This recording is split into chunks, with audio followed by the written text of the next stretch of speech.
Today on Life in Motion, it is the episode that so many of you have been waiting for. Lace up your shoes. Yeah. We're going on a walk. We're going on a walk. I've been waiting to say that. I didn't tell you ahead of time because I didn't know if you'd like it, but it's good. Yeah. It's really good. Okay. Yeah. So this is a great podcast to listen to while you're going on a walk. Well, but you might want to watch it on YouTube because we're going to try to drop in some pictures to give you a picture of the walk that Heather went on, because it was 100 and how many miles? A minimum of 170. 170 miles. Come on this walk with us. Let's go ahead and get started.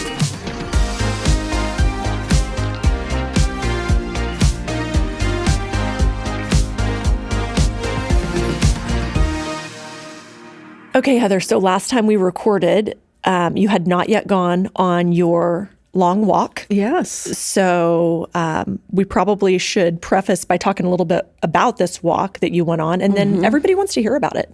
Okay.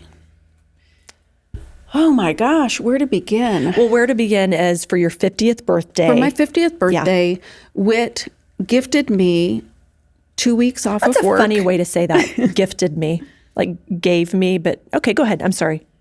He granted me 2 weeks off work, right, to go and walk the Camino Santiago, which is many different pathways, all leading to Santiago, Spain, where the Apostle James, St. James, is buried. And he brought the gospel to Spain. So he was martyred in AD 44, and then his body was buried in Santiago, now named Santiago. It wasn't named Santiago when he was buried there. How does a person find out about a walk like this pilgrimage? Well, it's been ongoing for well over 1,000 years of people. I don't know why this is a Catholic thing. Okay. So I don't know why, but Catholics, honor saints and whatnot. Sure. They pray to saints, which St. James is the patron saint of pilgrims. Okay. Which I think is beautiful that they believe that he intercedes on pilgrims' behalf to Jesus for us. Okay. Whether that's... So you needed to go there so St. James could intercede on your behalf to the Lord. Whether that's scripturally accurate or not, I just think is like a beautiful idea of like, I don't know why, what he's praying for, but our safety or our journey, I don't know. But anyway, so you're pilgrimaging to Santiago, to the cathedral that's now been built where he's buried. And it used to be that people would do this pilgrimage to have an indulgence with the Catholic Church, or, earning points with the church, or however they want to score that.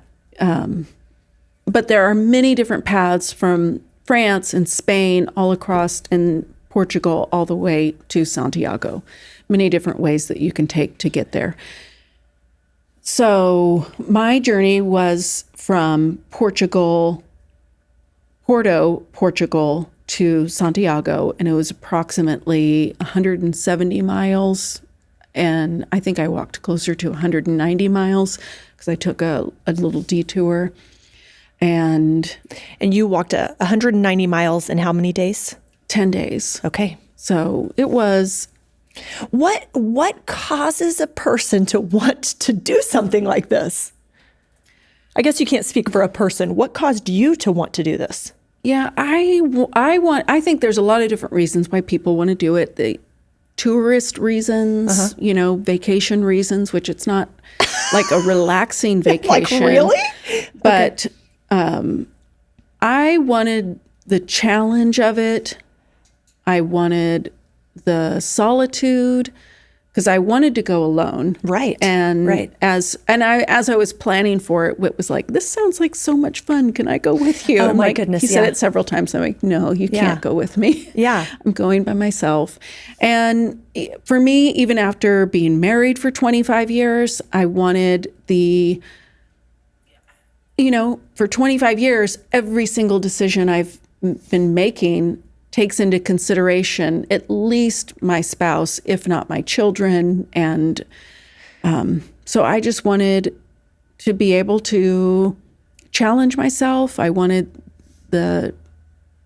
I wanted the experience of having all of it my responsibility. So Heather, I was thinking, in fact, I think Whit and Brian and I all talked about this while you were gone. You really have never had a time in your life, correct me if I'm wrong, but a time in your life where you were without responsibility, like this trip, because you grew up, and as a very young adult, how old were you when your mom passed away? She was 21. So she was 21? I'm sorry. Okay, I was 21. She was diagnosed when I was 20, and I dropped out of school to become her primary caregiver. Yeah. She died when I was 21, and then I went to ORU, sight unseen. Was a student there for a couple of years, met Whit, we got engaged, got married. Yeah. And I think part of your spiritual gift mix includes that of being a caregiver. But with that gift mix, and then just the way your life has played out, you have been caring for people your entire life. Like, I think I went to college. I don't have that caregiving gift anyway, but I went to college, and then I lived as an adult, single female with a job, paying my own bills, all these things from 22 to 26 before I got married. So I had 4 years of like holding down a job and really being responsible only for myself. Yeah. But you have been a lifelong caregiver. Yeah, I had outside of college where you're sort of responsible for yourself. Sure. Doesn't quite count. A different season of life. So anyway, I had, between the end of the school year and when Whit and I got married in August, like 2 or 3 months of living on my own. And there, there's not enough time to really settle into that. I remember when he moved in after we got married, he, bringing in his toiletries and thinking, what happened to all my space? Right. Sure. Your deodorant is taking up too much space here. It's just kind of you making those adjustments of living with a person that I had lived with roommates in college and things like that, but I don't know, it was different. And so, being on my own for 2 weeks. And so far away that it's not like we needed anything back home, but if we did, you couldn't provide it or help or even really weigh in because of the time change. Yeah, Elliot, he FaceTimed me one day. He was getting ready for prom.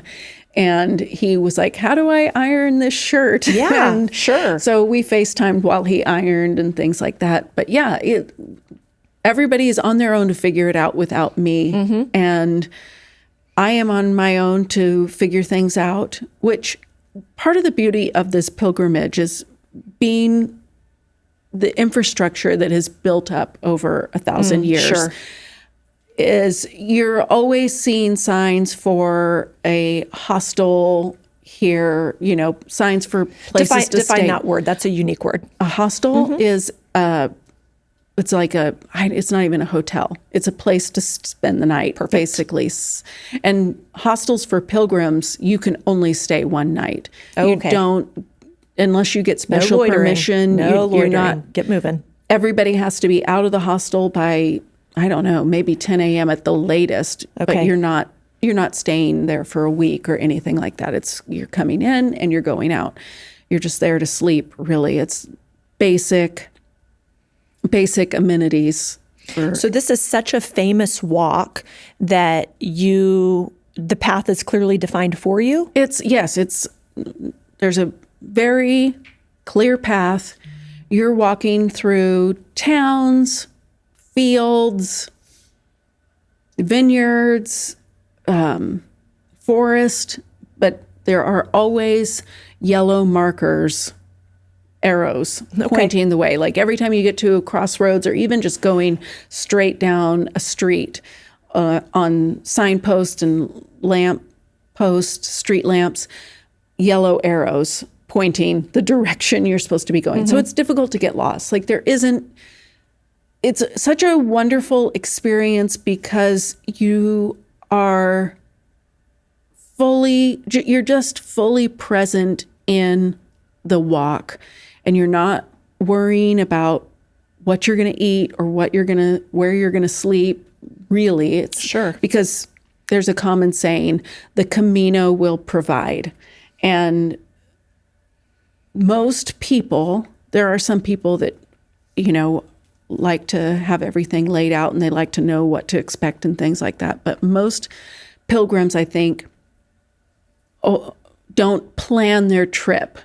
They just start walking and then you figure out where you're going to stay as you're journeying. It's not like, I know I'm going to stop here and stay here. You know how if you go on a regular vacation, you book your hotel 2 weeks in advance, and 2 weeks is all you do? Well, whatever. Okay. you know me. It's a free spirit. Maybe a month, there. maybe 6 months where you have everything booked in advance and you know what you're just walking. And when you're ready for lunch, you stop and you eat lunch. And when you're ready to sleep. So there just happen to be places, or sometimes you're like, I'm so starving, and then you have to walk another 3 hours. You don't have to walk that far. Okay. There's so much infrastructure and little villages and hamlets that you're walking through that there's. I love all these sophisticated words you're using. Well, hostels and hamlets. There's all these hamlets. We don't have hamlets in the United States. I don't know if that means omelet. Is that the same? Are you kidding? I am kidding. I'm sorry. Okay. A hamlet is another name for a village. I don't know what differentiates a village from a hamlet. I don't either, but I think it's cute that you're using all these. That's what they're called. That's what they're called. So you're not walking. You don't go very far without coming to a town of some sort. And even there's a lot of people that feel like if they live on the path, that their mission is to serve the pilgrims. And there's several different little places of an honor system where I walked by a little shack, literally, with coffee and bananas and maybe some crackers or something. That was an honor system of pay for your snack, and nobody's there. There's a couple of chairs if you want to sit down and rest, but you wouldn't go far without it having some sort of food and shelter, being able to find something. Here's a couple of questions that I think a lot of people were wondering while you were gone.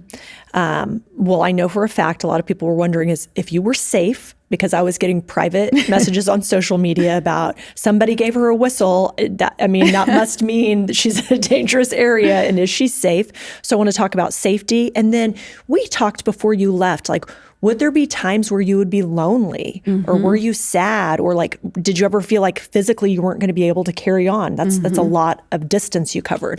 So let's talk about some of those things. First of all, were you safe? I was very safe. Before leading up to my trip, I'm on several Facebook groups. One was like a women's only Facebook group. And because Facebook knows everything. And there was a Portuguese Facebook group that I was on, people walking the same trail that I was going to be walking, a message board, those kinds of things. There were no posts there, and there's no even urban myth, legend. What is that word I'm looking for? Urban legend. Yeah. Urban legend about like robberies or people being attacked or something like that happening on the path. Like, there's no stories of this is an unsafe area or something happened to somebody here or you would anything probably like be that. Safer walking that pilgrimage than walking across town in Tulsa. Yes. I mean, at night. Yeah. At night. Yeah. So, yeah, they're like, use wisdom. Sure. Be cautious. When you're staying in a hostel, take your money and your passport to the shower with you. You keep those important things with you the whole time. Have a Ziploc bag so you're holding it above your head while you're washing your Okay, I'm sorry. That's awesome. Okay. I mean, here's a hook. You take it with you and you hang it on a hook. But yeah, you keep your passport in a Ziploc bag or something waterproof, just in case it's raining, or just in case you got to tuck and whatever. run. You don't want that to get ruined. You need that passport. But I'm sorry. I'm having a hard time focusing. You do take all of your Sure. those important things. They're like, keep those on your person the whole time. Yeah. Because there are even pilgrims that might want your money or a picture of you on your passport. Okay. So were you lonely? I had read and seen different things like be prepared to be bored and lonely. And so leading up to my trip, there were some different audiobooks that I downloaded that I thought, okay, I'm going to listen to these. Music that I had that I thought I can listen to this, different things like that. Prepared to walking. How many hours a day did I walk? 6 to 8 hours a day, and not that doesn't even. What kind of pace are you walking? I was probably walking at a average of 20 miles an hour. I have no idea what that means. 3 miles an hour. Okay, I have no idea what that means. Were you walking quickly or slowly? I walked faster than the average pilgrim. Okay. But good job. Way to go. Way to beat them on that pilgrimage. I would say that it is a slow pace. Okay. Because in normal life, that's a slow pace. Like if I'm doing a walking workout, I'm doing a 16-minute mile. Okay. And I'm walking at a 20-minute mile. And okay. Average. Okay, that's helpful. Slower than that on the uphills. Like when I'm going uphill, it's slower than that. Okay, thank you. Which I've heard this said. There's a book, and I haven't read it, and I want to read it. It's on my list. 3 mile an hour God, because that is the pace of walking. That is Professor Blake Zimmerman quoted that when he spoke this weekend at church. Yeah. But I thought about that a lot on my walk. I thought a lot about Jesus walking and walking with his disciples. So you're walking with purpose. So you're not like slowly meandering, but you're not like speed walking. You're somewhere in the middle. You're headed somewhere. I'm headed somewhere. And so I'm walking 6 to 8 hours a day, not including my rest breaks, I think. I don't know. I'd have to think about it, really do the math. Getting up at somewhere between 6 and 7 a.m. and walking. I would end up getting to my place at 4, 5, 6 o'clock at nights, depending on. But I was praying before I left. You know, you're probably the most important thing before you go on a trip like this is what am I going to pack, and am I prepared for the trip? And so there's a lot of thought that goes into packing my bag and what I'm going to take in my bag. And since I'm carrying a pack the whole time, right, you want it to be as light as possible. And so I'm just spending a lot of time thinking about what I'm going to pack and what I'm expecting on the trip. A few weeks before I went, maybe a month before I left, I had been spending a lot of time reading different blogs and guidebooks and trying to figure out, how is this going to go? You know, what am I, do I need to plan my stops and things like this? And it was really frustrating trying to figure out how far I could walk in a day and am I going to be able to get it done? Because I was doing it in a little bit less time than most people do it, since I only had 2 weeks off. And so anyway, I just decided, you know what?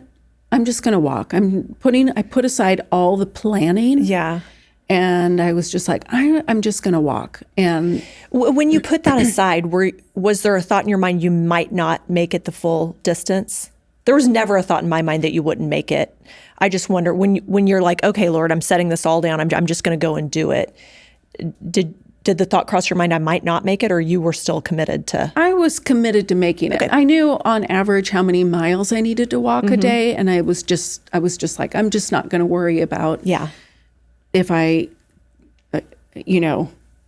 where my stopping points are. I'm just like, you're just going to walk. and you'll figure it out as you go. Yeah.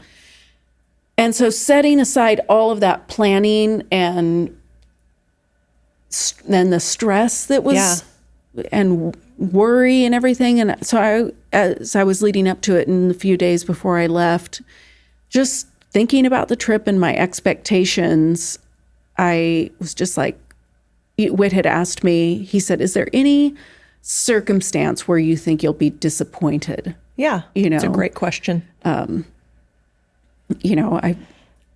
twist my ankle and I can't walk or whatever. Rain. Yeah. Who knows? Yeah. Because it had been pouring the week before. Rain right before I left. And I was like, I don't think so, because I just been praying and I was like, Lord, I'm just looking forward.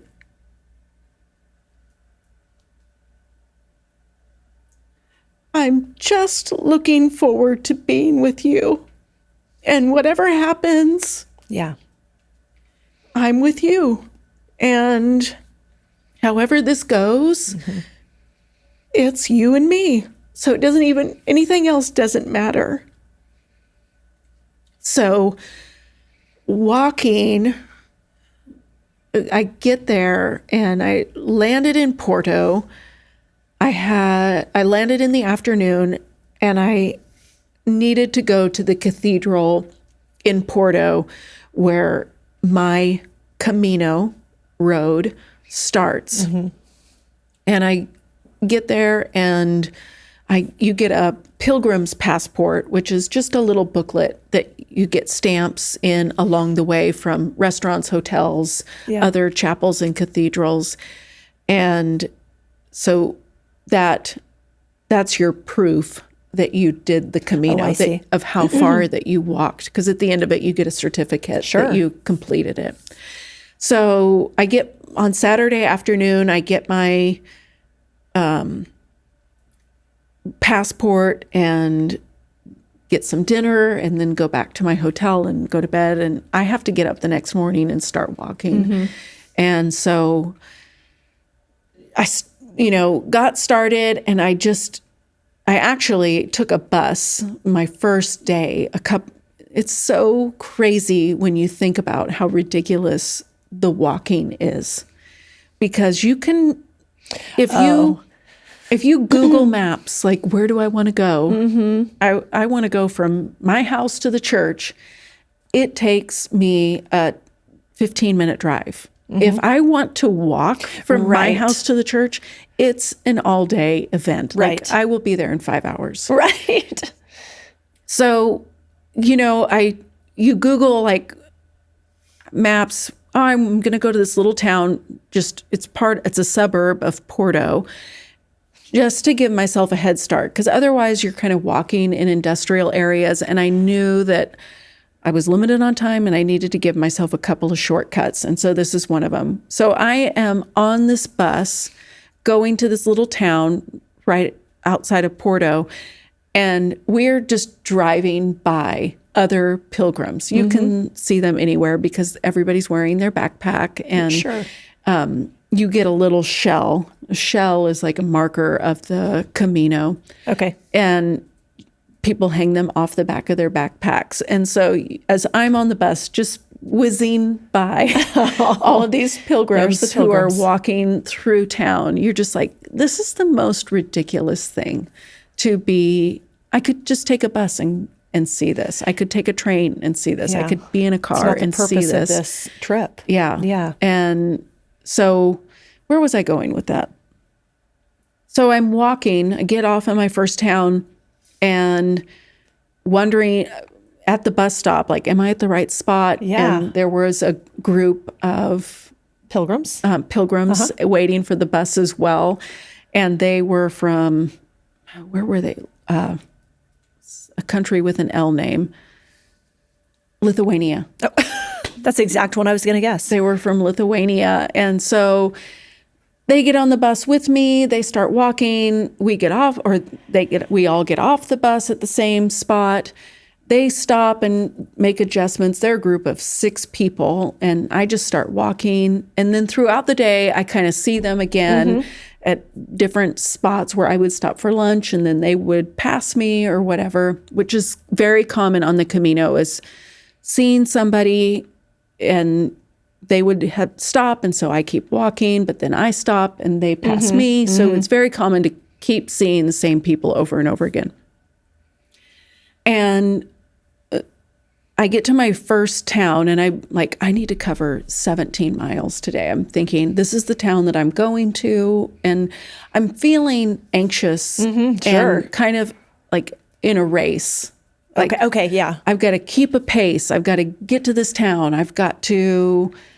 can't fall behind on day one. Can't fall behind on day one. It's kind of like this, like you've got somewhere you've got to be. And it's a hurry mentality. And what, just like it's probably a very common everyday mentality for us is we've got things to do. We've got places to be.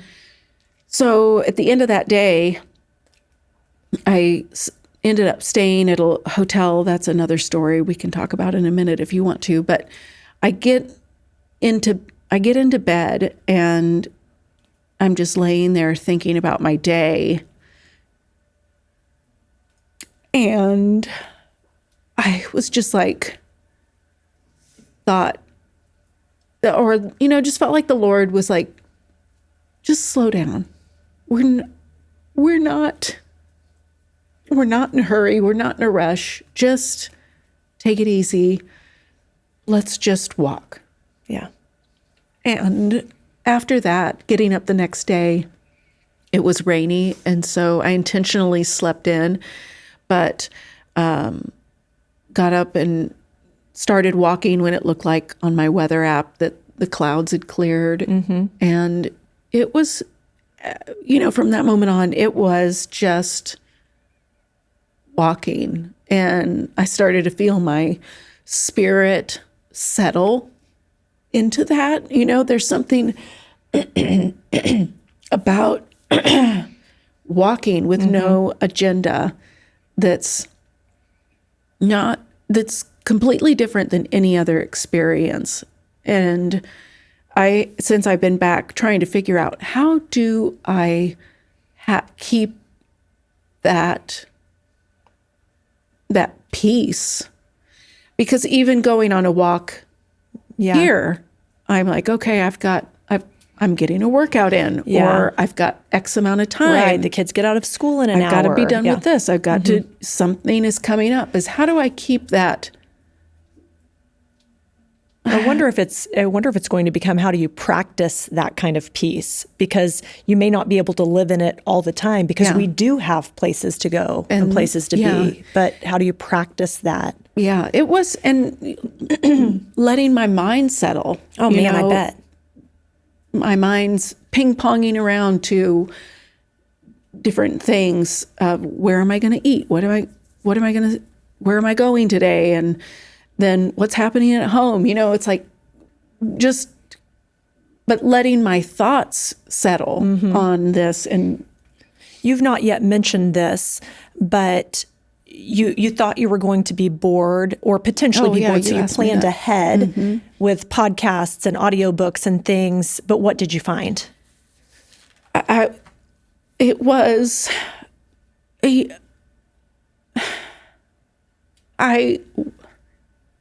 wasn't bored. I wasn't lonely. I was with the Lord. He was with me. And it was just walking and talking. And, it's ridiculous when you look at a map and you're like, I could be there in 10 minutes, but it's actually going to take me 2 hours. But in those 2 hours, you see so much. I mean, it was so beautiful. You just hearing and listening to what's going on around you, the smells that you don't smell in a car, the flowers and the trees. Maybe even the smells you don't smell if you're listening to an audiobook, because your mind is thinking about something it's hearing versus thinking about your surroundings. Yeah. So for clarity, you weren't listening to anything. I wasn't. I didn't. maybe once or twice listened to a book for a little while, but 99% of my walk, I was just. So what is your mind thinking? You're observing, you're seeing, you're smelling, but is your mind thinking and communing with the Lord, or are you thinking nothing? Like, tell me, what does that feel like to hours on end not be bombarded with sound, even background noise? You're not hearing anything. Yeah. I meditated on scripture a lot, and you'd walk past fields or something, and I'd just be thinking,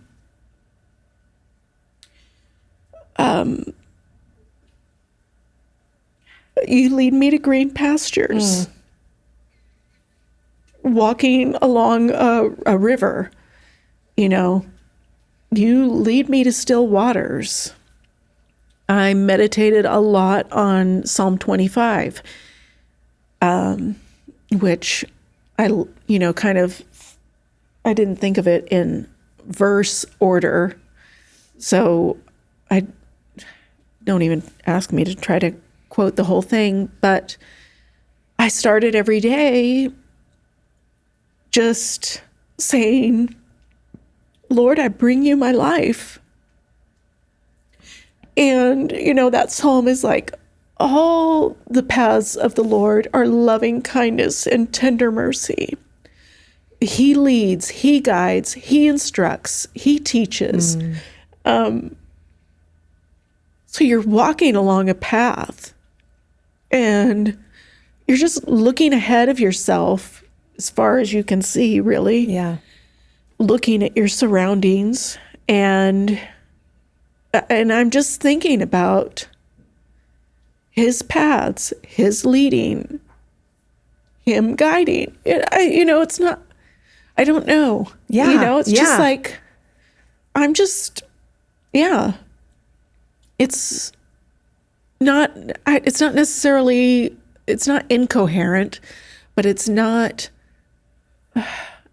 profound thoughts like I'm trying to dig down and discover some sort of wisdom or anything like that. It's just settling my soul into him and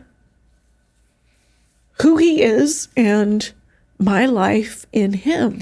So you were being instead of doing or striving or even thinking. Yeah. You were just being with the Lord. It's just being. Yeah. And yeah. So it's hard to describe. It's hard to describe. And I think it would be different for different people of what that would look like. Did you have any profound aha moments? And if so, what were they? But if not, overarching, like what is your takeaway from a journey like this? 10 days is a long time to be that far away from home, to be just being with the Lord. When you start saying you weren't listening to things, audio or anything, that's a long time to be quiet. Yeah. So what kind of effect does that have on your life, or what are your learnings, or what have you? I talked to Brian and Lee a bit about like mountaintop experience. Sure. And so they do Mountain Men, which they've been doing for how many years? I don't know how many years it's officially been, but for their whole they've been climbing mountains since they were teenagers. Yeah. So you can help me describe what they do, but they bring together groups of men and take them they go on a trip to Colorado, climbing mountains. Yeah. And the expectation is to have a mountaintop experience, to hear from the Lord, to leave something there. Take new ground. The idea is that the mountain is the excuse. Like men are prone to or desire adventure. So it's to go on an adventure with a group of guys. That sounds exciting to everybody. Yeah. So the mountain is the excuse, but the real purpose is the journey, the community, the journey, the experience with God. There's even one day, hopefully I'm not telling anybody something they don't know if they're going on a mountain trip. But there's their first full day they're on the mountain at base camp. It's kind of called a no agenda. They have a day where it is pretty much you're kind of alone. Your whole team's there, but you're all like spread off at different parts. Like you're getting acclimated to the elevation. So there's no agenda for that day, but that is the agenda. Yeah. That you would just be in nature with your creator and your body's getting acclimated. So there is purpose to you just being there, but you're not hiking that day. You're not sitting down playing cards and hanging out with buddies. You're just being. Yeah. So, talking to Brian and Lee about the mountaintop experience, I was kind of thinking so I'm having this whole experience of walking, and every day is so beautiful. Like what I'm seeing and experiencing is just jaw-dropping. That I take a picture and I walk, and then I'm like, get your phone out again and take another picture, because it was just that beautiful. The ocean and the flowers and the trees, the little hamlets, the fishing villages along the way. Yeah. You could see them in the distance, and it's so picturesque. And I am at peace in myself, my mind, my heart, everything is settled. And the best way to describe it is I was just absolutely delighted. It was joy. It was tiring for sure. I mean, there was one day where I had to just keep sitting down. I was tired, and I just kept finding a place, and I'd sit down for 5 minutes and rest, and then get back up and keep walking. Sure. So for sure it was tiring, but I mean, it was just delightful. And I had been thinking that getting to Santiago and the cathedral would be the mountain, so to speak. Sure. Because that's the way that it goes. Like for Brian and Lee, it's you get up to the top of the mountain, blah, blah, blah. And I got to the cathedral, and it was just like, and this is it, like, it was kind of like a letdown in a way. And then I went to dinner that night by myself and looked back on my phone. I can see all the places that I stopped, and I could see how many miles I walked and every day. And I just was writing it down for myself to help me to remember, and just thinking about that whole trip. And I realized it was like, it wasn't the cathedral that was the mountain. It was just the everyday. Yeah.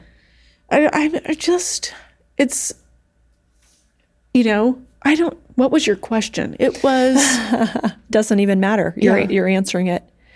That reminds me, sometimes Brian on a mountain trip, he'll take a picture like on the side of a mountain of a little flower or something. And it'll be like this tiny, like sometimes he's shown them to me before, and I maybe have not had the best attitude, because it's like, it almost looks like a tiny little weed. It's like, awesome. What a cool picture. But he'll have experiences where, because he's in the middle of nowhere, the time it would take for that flower or that weed even to come out of the ground, to bloom and to die, he might be the only one on the face of the earth that got to see it. And just the thought that today, at this moment, in this time, I think God planted that for me. Yeah. Because I don't know that anyone else will see it. And if they do, I don't know that they'll experience it the way I'm experiencing it. That's what I'm hearing you say, is like, as I was walking, I was just with the Lord, and you're tearing up, and you can see the emotion behind it.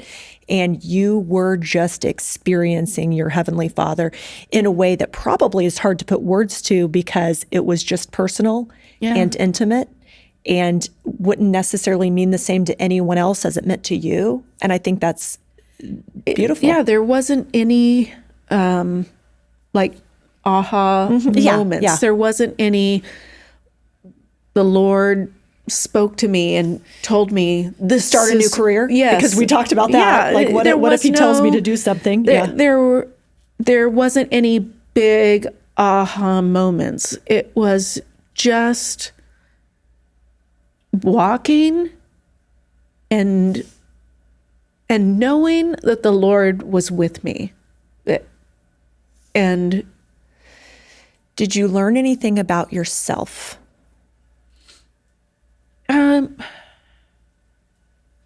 What I wanted to learn, which I already knew, that I'm capable. Yeah. That it's wonderful to be married. For It sure. is wonderful to have a spouse to help And lighten the load to and all lighten the the things. load, and to be that strength and that partner, and the yin to my yang. But I am also capable of things that as a spouse that you set aside. One of the favorite things that I did was, after I completed my walk, a lot of people will keep walking, and I didn't have time to do it, but they walk to what's called the end of the world. And it's this little town, a lighthouse that's on the westernmost edge of Europe. And it was going to be a 3+ hour bus ride there, 3-hour bus ride back. It was going to just be an all-day excursion. And so I got up in the morning. I'd looked at the bus schedule. I got up in the morning. I had asked the lady at the front desk where I was staying about the bus station and where to go. I ended up going to the wrong bus station. And so missed the bus. There would be more buses throughout the day. It was kind of a chilly morning. And I was like, okay, I missed the bus. What am I going to do now? Yeah. And I had a couple of things that I needed to do. I needed to get my certificate and a couple of other things. And it was cold that morning. And so I did my things, went back to my room, and, got back in bed for a minute and just warmed up and looked at the bus schedule again. Like, what am I going to do? Trying to figure out how long it was going to take me and when I would get back into town. And as I'm sitting there, I think, you should rent a car. And then can I rent a car? Yeah. Am I capable of renting a car? It's like when you're married and you go on vacation. And I don't think we've ever rented a car in a foreign country. Like anytime that Whit and I have traveled, I don't think we've ever driven. We just most end places up taking, public transport is so easy. Yeah, taking the train or taxi or something like that. Anyway, I was like, yeah, I can rent a car. I am old enough. I have enough driving experience. You are old enough, yeah. I am capable of renting a car. So I walked to the car rental place, and I decided, I was like, I am not going to call Whit and say, what do you think about me renting a car? Yeah. I was just like, I'm doing this. Yeah. And because he would be like, oh, I don't know. That sounds, Yeah. Can you do that? Or, Yeah. Just being cautious. Yeah, just being a caregiver, just looking after you and being concerned. And so I walked to the car rental place, and it's so interesting walking everywhere. Like I could have gotten a taxi and been there in 5 minutes, but walking, that took, I don't know how long, an hour to get to the car rental place, and rented a car. And they're like, here you go. And all of the street signs are in Spanish. Oh, goodness. The controls for the car are in Spanish and kilometers. So you know how American cars have 60 miles an hour, and it'll also tell you what the kilometers are on your speedometer. But this doesn't translate. It doesn't translate. It's all kilometers. So I'm driving 100 kilometers an hour. You're like, I don't know. It feels good. Yeah. Feels about right. And so, the dashboard, everything I'm trying to figure out how to sync my phone, and it's all in Spanish. And anyway, I was just like, well, I'm just going to go and figure it out. Sure. And I did. Driving a stick shift, which I know how to drive a stick shift, but I don't do it very often. It's been years since I've done it. That was all that they had was, okay, I'll take your automatic and your manual and let's go. And I did. I ended up driving to Finisterre, which is the end of the world. And it was like an hour drive, and it's just me. And I didn't drive into the end of the world. Just drive into the end of the world. Again, it's quiet. I didn't, because the radio is only in Spanish. Yeah. So it's just me driving. And it was one of my favorite experiences because it was just like, yes, you're capable. You're not too old. You can still learn new things. Yeah. You can still do new things, which doing this for my 50th, I was like, Lord, I want to be ready for whatever you ask me to do, whatever you put in front of me. Yeah. You know, I'm bringing you my life. Lead me. I don't want to second guess. Can you do this? I don't want to second guess, like, is this okay if I do this? Right. Or whatever. I just want to be able to say yes with confidence. And that was a lot of this walk was, yes. There's uncomfortable things. Staying in a hostel, I think especially as an American, is uncomfortable because you're in a giant room. It's like a bunk room? Bunk room. Okay. Co-ed. The bathrooms are separate, but the room itself is co-ed, and it's kind of like, so I haven't done that since. You've done that before though? Well, not quite like that. Not quite like that. But I haven't done that the closest since experience. last time I slept in a co-ed bunk room. The closest experience I've had is, a dorm. Right. But my dorm was not Probably co-ed. wasn't co-ed, yeah. But yeah, it's just kind of like, this is uncomfortable, but you can do this. Yeah. This isn't your ideal sleeping arrangement. Sure. But you can do this. It's all of these things of adapting, and it's just simple things of you're just going to have to go with it. Yeah. What are you going to do? I thought one thing we hadn't talked about, but I thought was fascinating, is when you get to the end, seeing all these people that maybe you've crossed paths with. That was like one of the most like spiritually beautiful. Why'd you say it like that then? Well, because it's not necessarily spiritual, but I think it's a picture of heaven in a way. Okay. Of you get to the cathedral, and along the way, you might stop at a cafe and there are some people at the same cafe eating, and then you get up and walk and you might not see them again. And so I had stopped at this little cafe and a lady from Russia came in, and I was like, oh, do you want to sit here? And so we sat together and had lunch, and we really didn't talk a lot. We talked a bit about our families. When you spoke to her, did you speak in English, Portuguese, Spanish, or Russian?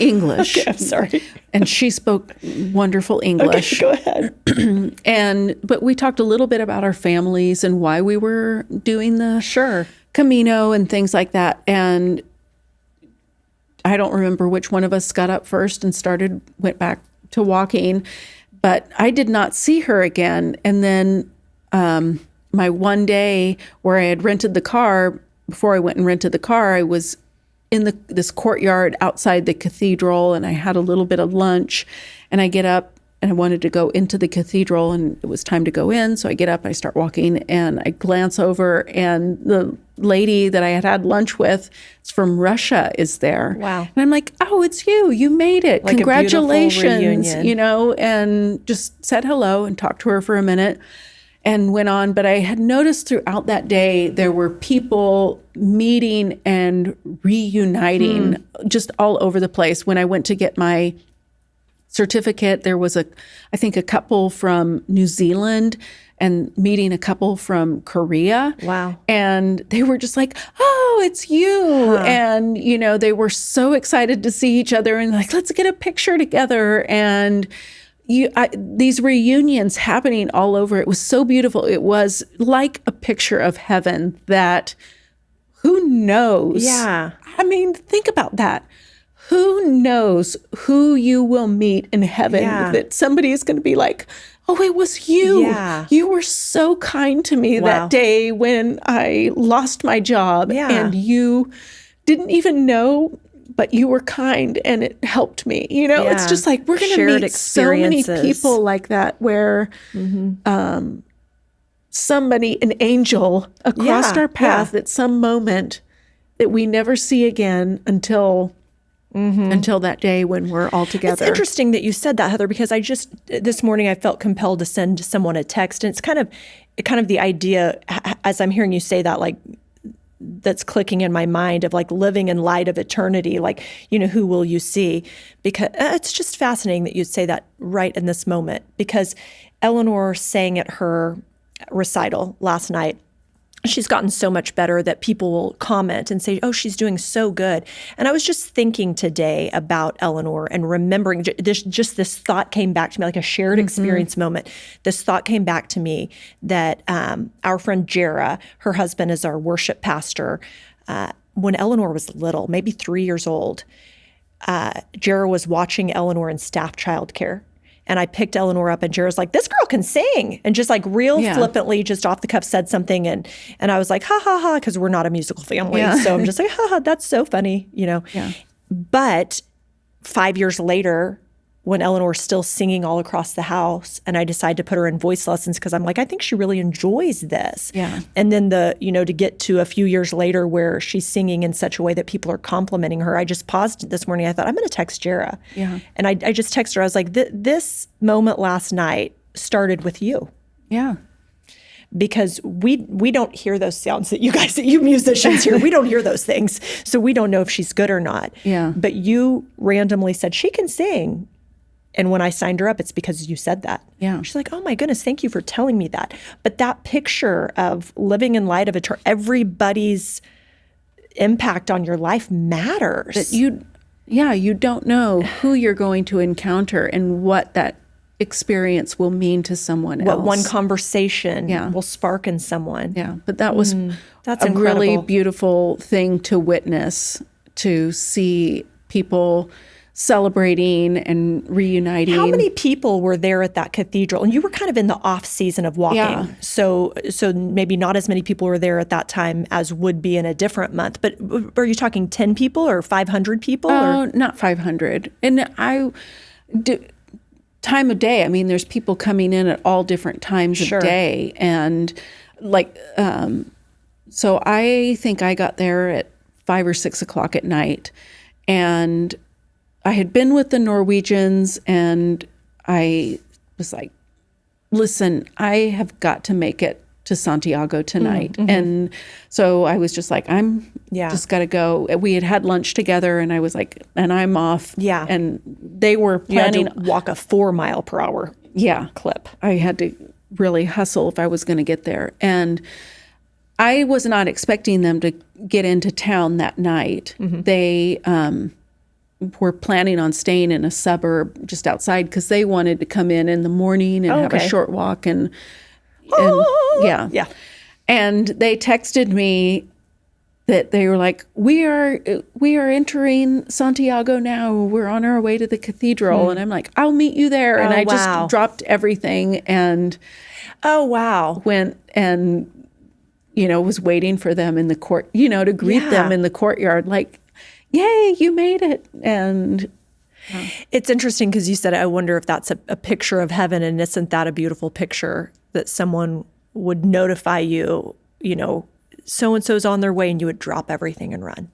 Of course you would. Well, you hear about people that are passing, and it's not uncommon for them to see people that have gone ahead of them. Right.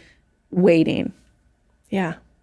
That's a beautiful picture. Yeah. It was just, it was just a delightful experience. I'm so happy for you.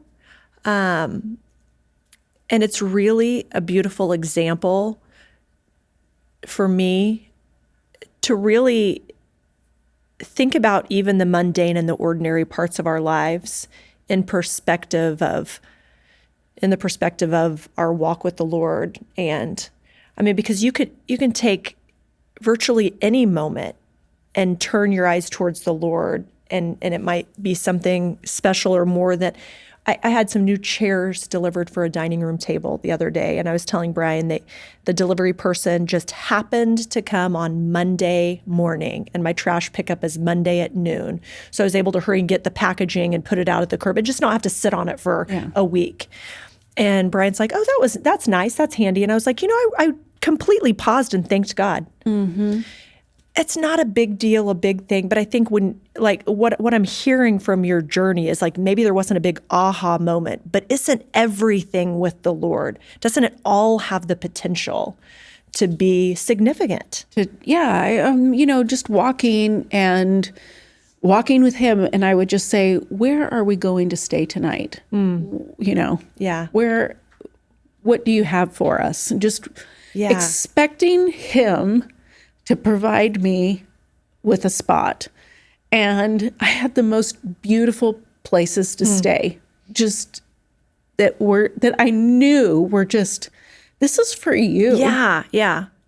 I think, I better be careful that I don't speak in an absolute. I wonder how many women our age would really benefit from doing something like this. While you were away, and I don't know why these stories kept crossing my path, but so I turned 48 this month, and I just have been bombarded with friends, acquaintances, people around our age whose children are launching, and you kind of, to a degree, you kind of forget who you are in the midst of momming, just being so focused on raising your family, but that are becoming empty nesters and getting divorced. Yeah. Like people who no longer know who they are, separate from being a mom,